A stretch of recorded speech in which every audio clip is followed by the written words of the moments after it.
Hey, this is Craig, Zach Craig, and I'm watching Raw right now. And I did a live reaction to Extreme Rules, Randy Orton versus Seth Rollins, the main event, and I commented on how dead Raw has been for the past. Let me cut this off. For the past since WrestleMania, it's been dead, and I just can't watch Raw anymore. I'm going to continue trying to watch it, but the crowds always are quiet. They're always dead.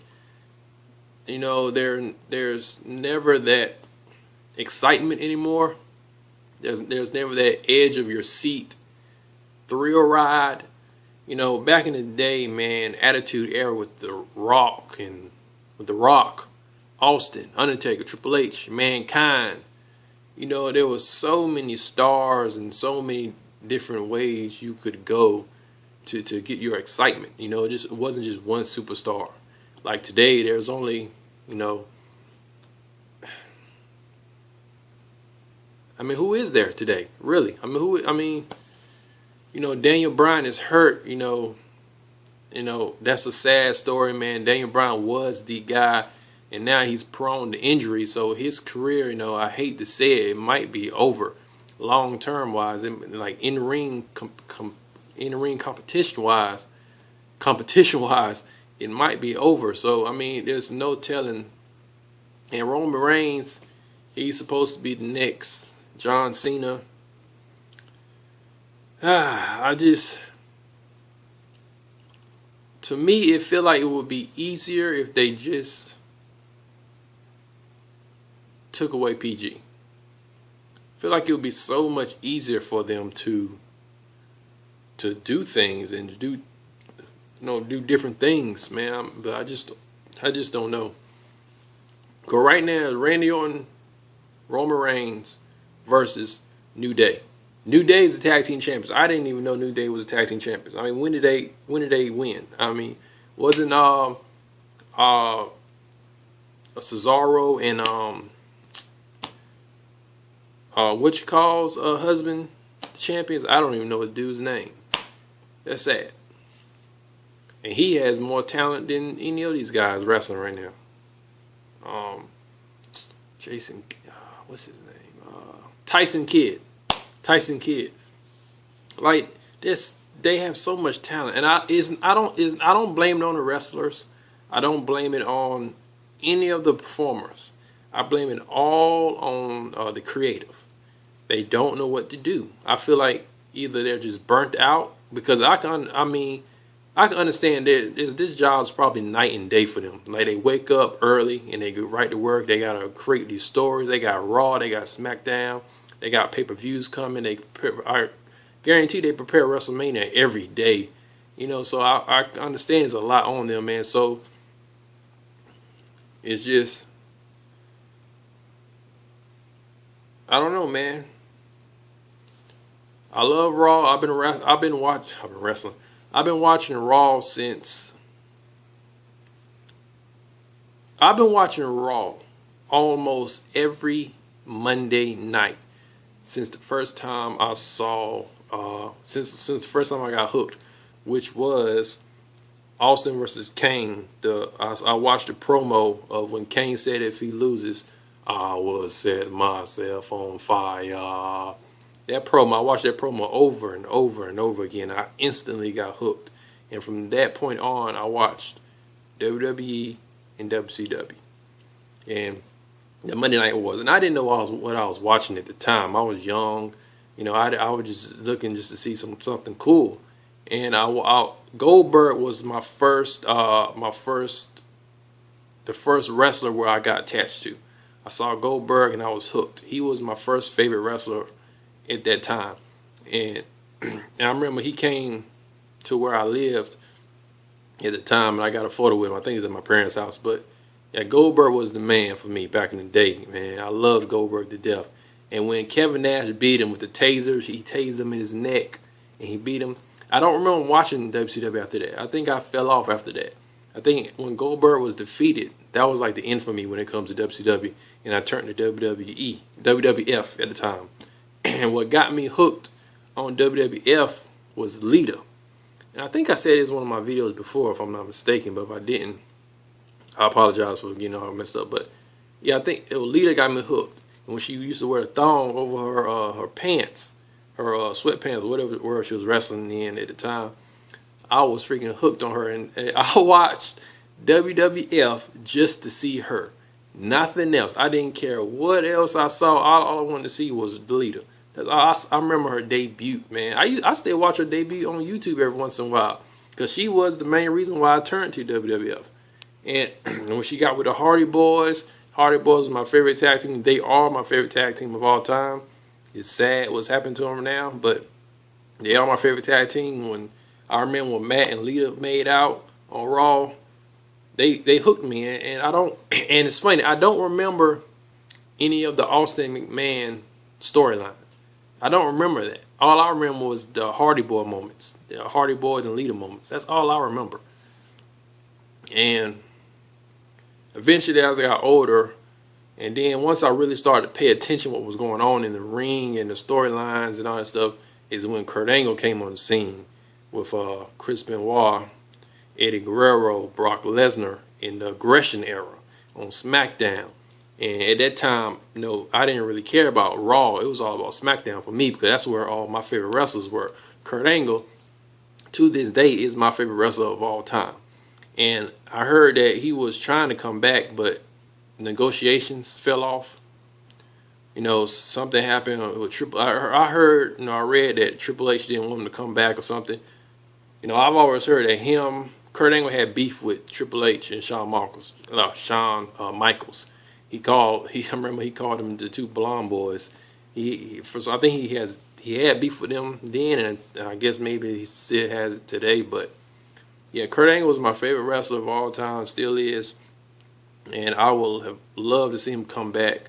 I think if he would have came back, they would have done a Daniel Bryan versus Kurt Angle because they didn't know what to do with Daniel Bryan this year. They just threw him in the ladder match and let him win the Intercontinental title. But yeah, man, and once the Aggression era went through, and then I started, of course I was older then, I understood what was going on, and then, The Rock and Stone Cold, came back and all that type of stuff. But it's funny, the only era I really remember when it comes to superstars is John Cena's. I remember John Cena era when it started into where it is now. When he came out, I watched all of John Cena moments. It's crazy.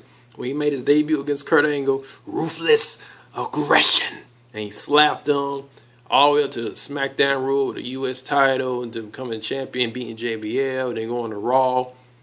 And I always like to think about when did the John Cena start getting booed, and I think a lot of people agree that it might have started when he went to Raw. I think it started when he got into that segment. Roman Reigns just speared Randy Orton. I don't think that's supposed to happen. I'll put it on mute so I can. Oh, New Day won. Are they trying to build New Day?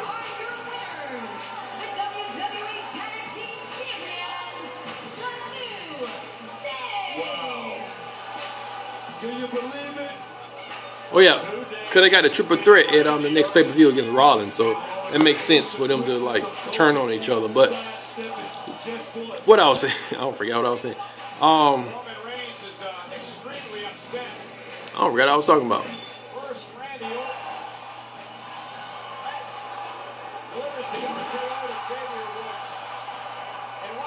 Well, John Cena, how many times are they gonna give that spirit a finisher to anybody? They overuse that like crazy. But John Cena, man, I watched everything with John Cena. Yeah, I feel like John Cena's downfall is when he got in the ring with Kurt Angle, because you have to understand, Kurt Angle was established, and his credibility was built up so strong that his credibility was built up. His credibility was built up so strong to the point where that he was the man, and all the fans knew Kurt Angle. They knew his background. They knew his accomplishments. And so when John Cena got in the ring with him, it wasn't believable to the fans that he could beat Kurt Angle. And I think that was the start of Kurt Angle, John Cena getting booed, in my opinion.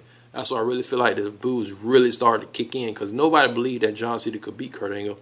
And he beat him almost every single time he was in the ring, and that's what started the downfall of John Cena. I feel like that him working with Kurt Angle. And ever since then, you know, the "you suck, let's go Cena sucks" chant, and now it's at the point where people don't really even hate John Cena. Well, there are true people out there that hate John. I don't hate John Cena. I'm just tired of him. But it got to the point where now it's just a thing. That chant is just a thing. It's just an automatic cheer that you cheer when he comes out. Just like Kurt Angle's "you suck." Nobody hated Kurt Angle. That was just a cheer. That's just the cheer people cheered when he came out. So I mean, that's how it kind of is with John Cena. But the difference between Kurt Angle with the "you suck" and John Cena's cheer is that it's a lot of people that genuinely dislike John Cena, and that's just how it is, man. But I feel like WWE is slowly falling. They'll fall, and then when WrestleMania comes up, it brings them way back up, and they slowly fall again. Brings them back up, and then now it's kind of like they're not slowly falling. They're plummeting. Like they're going down fast, and I want them to. They're gonna get the next John Cena. They're gonna get the next big star. I just hope when they do, it's somebody with attitude. It's somebody that can bring back that attitude, because John Cena is PG. Like there's not like I would love for John Cena to turn heel. I've said it before in a couple of my videos, but there's no point, because I can't take him serious. He's too goofy. I can't take him serious. I rather him, I want him to turn heel just to see what happens, but I just know it's going to be a complete and utter failure. Like people think if he turns heel, oh man, people will start, cheering John Cena. I don't think so. I think they're going to boo him even more.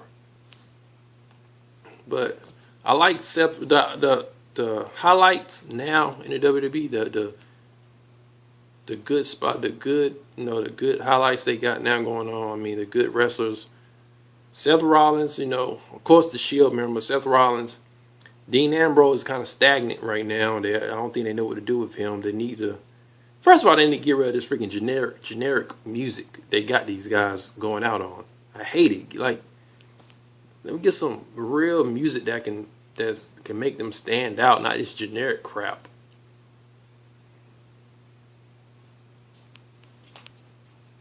That I can allow the Well, that's my little vent on Raw, on WWE. Period. I didn't even buy the network. I didn't even buy it.